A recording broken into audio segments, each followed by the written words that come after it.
10 වසර දෙවෙනි වාර විභාගෙට සූදානම් වෙන දරුවන්ට මම දැන් කියලා දෙන්න යන්නේ මූලාශ්‍ර ලේඛන මූලික සටහන් පොත් පිළිබඳව පුංචි හැදෑරීමක් චූටි දෙයක් බලා ගන්න. අපි බලමු දරුවනේ මොකද්ද මම මේ පැහැදිලි කරන්නේ. හොඳට අහන් හිටියොත් වැඩේ ගොඩ. බලමු. පුතාලා දන්නවා ව්‍යාපාරික ගනුදෙනු පුතාලා සමීකරණ වලදී ඉගෙනගෙන තියෙනවා. ද්විත්ව සටහන් වලදී ඉගෙන තියෙනවා ගනුදෙනු.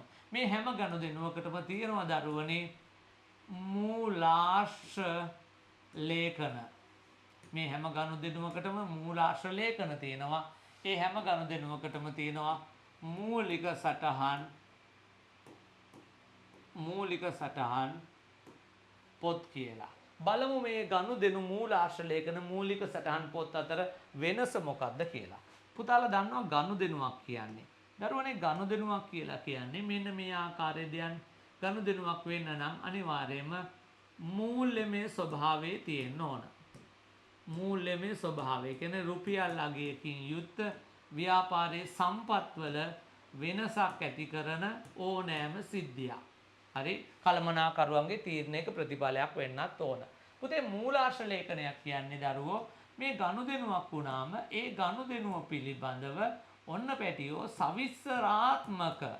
සවිස්තරාත්මක තොරතුරු අපිට ඒ ගනුදෙනුව කියන සවිස්තරාත්මක තොරතුරු ලබා දෙන්නේ මූලාශ්‍ර ලේඛන වලින්. ඒ කියන්නේ ගනුදෙනුවක් වුණාම මේ ගනුදෙනුව ගැන CID එකෙන් හරි තොරතුරු ඇහුවොත් එන්නේ ඒකට කියන්නේ CID එකේ මහතුරු දැන ඉගෙනගෙන තියෙන්න ඕන. කවුන්ටින් මොකද්ද ඔයාගෙන් ඉල්ලන්න ඕන?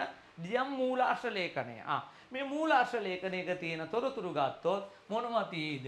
මේකේ තියෙනවා දිනය. අහවල් දවසේ මේක උනේ. තව ඒකේ වටිනාකමක් වාණිජම හරයක් රුපියල් අගයක් තියෙනවා. ඒ වගේ මේකේ තියෙනවා කොන්දේසි ඇති.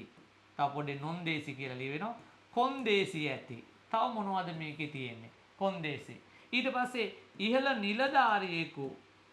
නිලධාරියෙකු මේකට අස්සන් කරලා ඇති. අස්සන් දාලා තියෙනවා. ඒ වගේම තමයි දරුවනේ මේකට සම්බන්ධ පාර්ශව කවුද? අපි කාත් එක්කද මේ ගිවිසුම හදාගන්නේ? ආදී එකේ මේකේ නොකේ කාරණා තව ඒ ආයතනයේ ලිපිනේ අපේ ලිපිනේ ඇඩ්‍රස් මේ ලිපිනේ කියන්නේ ඇඩ්‍රස් එක සමා වෙන්නේ ඊමේල් අරවා මේවා දිනේ මේ ඔක්කොම දාපු සවිස්තරාත්මක තොරතුරු ලබා දෙන ડોකියුමන්ට් එකට අපි කියන්නේ මූලාශ්‍ර ලේඛන.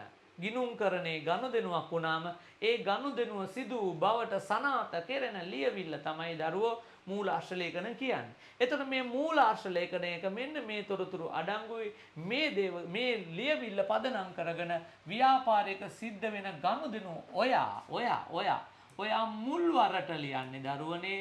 ඔයා මුල්වරට කියන එකට තව නමක් ප්‍රථම වරට. ඔයා මුල්වරට එහෙම නැත්නම් ප්‍රථම වරට ලියන්නේ කොහෙද කියලා ඇහුවොත් කියන්න එපා ගනුදෙනු වලට පස්සේ තියෙන්නේ මූලාශ්‍ර ලේඛන. ඒ නිසා ගනුදෙනුවක් වුණාම අපි මුලින්ම ලියන්නේ මූලාශ්‍ර ලේඛන වල කියලා වැරදි. ඔයාගේ වැඩේ පටන් ගන්න ගිණුම්කරණේ මෙන්න මෙතනින්. ගනුදෙනු මුල් වරට ලියන්නේ කොහෙද? මූලික සටහන් පොත්වල. එයාගේ ලියද්දී ඕන ડોකියුමන්ට් එකක්.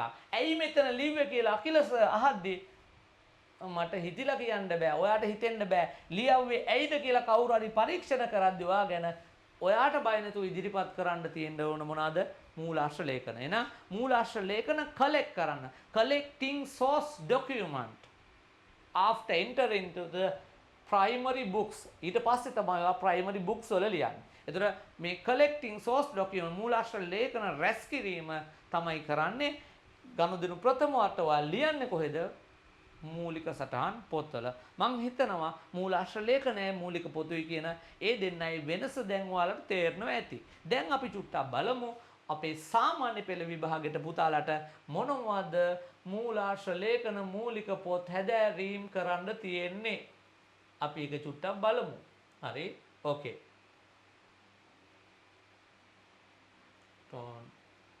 හරි. ඕකේ. ව්‍යාපාරික පුතේ ගනුදෙනු ස්වභාවයන් ගත්තොත් ඔයාලට මුදල් ලැබීම් දෙක මුදල් ගෙවීම සල්ලි යන ගනුදෙනු සල්ලි එන සල්ලි යන තුන සුළු මුදල් ගෙවීම හතර ණයට භාණ්ඩ ගැනීම. ණයට භාණ්ඩ ගැනීම. පහ ණයට භාණ්ඩ ගත්තා වගේම ණයට භාණ්ඩ විකිණීම් කරනවා. තව බැංකු ආශ්‍රිත ගනුදෙනු කරනවා. තව වෙනත් ගනුදෙනු සිද්ධ වෙනවා. මේ නම් කරපු ටික ඇර බැරි වෙලාවත් තව මොනවා හරි වුණොත් මේ ටික තමයි අපේ සාමාන්‍ය පෙළට ඉගෙන ගන්න තියෙන්නේ. අපි බලමු මේ ගනුදෙනු වල පොඩ්ඩක් මේ මුදල් එන ඒවා. පොඩ්ඩක් බලා ගන්න මේ මහ ලොකු දෙයක් නෙමෙයි. එක දවසකට එකයි. මෙහෙම එකක් ඉගෙන ගන්න. දවස් 7ක් යනකොට ඔයාලට මේ හතම ප්‍රැක්ටිස් කරන්න පුළුවන්. දරුවනේ මුදල් ලැබුණම ඒ ડોකියුමන්ට් එකට නමක් දෙනවා. ඒකට අපි කියන්නේ මොකද්ද? ලදුපත. එයා ලියන පොතට කියන්නේ මොන පොතද? ඒ ගනුදෙනු ලියන එන්ටර් කරන පොතට කියන්නේ ඔයා මුදල් පොත. මුදල් පොත. මුදල් පොතේ ලියන්නේ මුදල් ලැබීම. ලියවිල්ල මොකද්ද? ලදුපත පාදක කරන. මුදල් ගෙවීම් ගනුදෙනු වලදී ડોකියුමන්ට් එක තමයි. ඒකට ලදුපත කියන්න එපා. සල්ලි යනවා නම් ගෙවීම් වවුචරය. ගෙවීම් වවුචරය.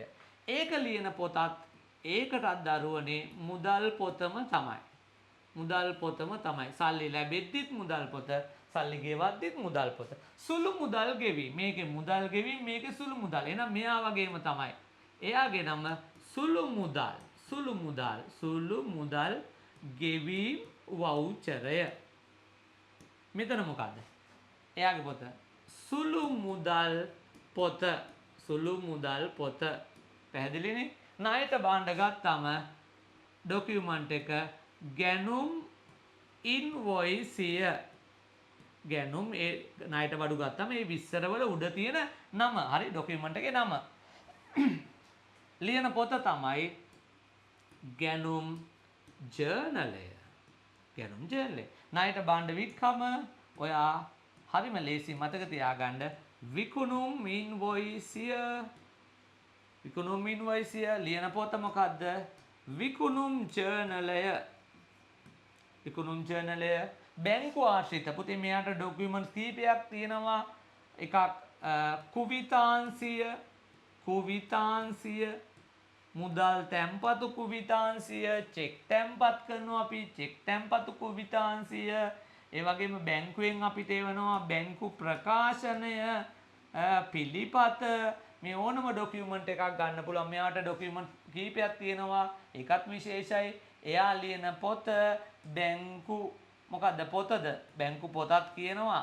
නමුත් පුතේ අපේ සාමාන්‍ය පෙළදී යාට බැංකු ගිණුම කියලායි දාන්නේ. තාම සමහරට මෙයාට මේ බැංකු ගිණුම කියන වචනට මං ජුට්ටක් කැමති නෑ. මං කැමති මේකට මුදල් පොත, මේ සුළු මුදල් පොත එක්ක ජර්නලේ කියන්න තිබ්බා. නමුත් සාමාන්‍ය පෙළදී අපි බැංකු ගිණුම කියලා ආමන්ත්‍රණය කරන්නේ හරියට නිකන් උසස් වීමක් හම්බ වෙලා තාම අර නිල පැලැන්දීමේ උත්සවයට සහභාගී වෙන්න බැරි වෙච්ච බැංකු ගිණුම වගේ හැඟීමක් තියෙනවා. එයාට කියන්නේ බැංකු ගිණුම. බැංකු පොත කිව්වනම් තවත් ලස්සනයි. කමන්නේ බැංකු ගිණුම.